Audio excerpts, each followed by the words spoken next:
Here's a massive monument I bet most of you don't know about.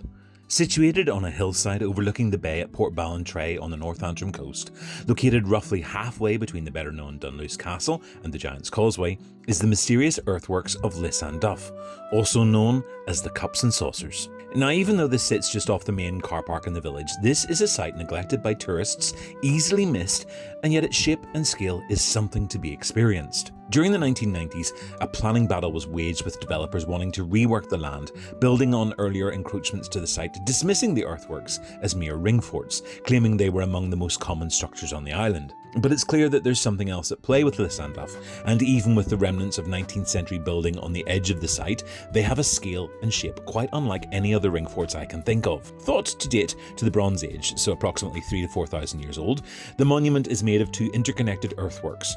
Each of them consists of two circular banks, one inside the other. The banks are over 2 meters tall, and the total diameter of each is in excess of 50 meters. Access to the inner parts of the enclosures is via metal steps, which does mean that this isn't the most accessible of monuments. The first earthwork is kept in a well-maintained condition.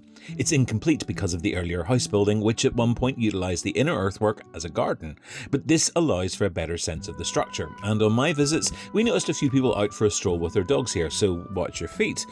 The second, more complete earthwork is rougher, but also arguably the more interesting of the two. At its centre is a natural spring, resulting in the sort of ground you really want to be wearing wellies to explore. From the ground alone, these are huge, and I can't help but think of the henge structure of the Giant's Ring in Belfast, particularly as there are early records suggesting an important assembly place was located somewhere in the nearby area called Inach Tua, which translates as the rather Game of Thrones sounding, the assembly place of the people of the north. This also seems to fit with the fact that one of the 5 great roads of Tara also terminates in the vicinity. It's not hard to imagine the huge coastal monument serving as a gathering space, a sort of theatre cum temple with the spring at the centre of ritualistic functions. The site is in state care and further archaeological surveys are needed to properly understand its purpose. It does, however, remain one of the more mysterious and overlooked major monuments in Northern Ireland. Tell me, have you visited the Lissanduff Earthworks? I'm Robert J. Simpson. Please like, follow and share for more weird and interesting places, people and local history.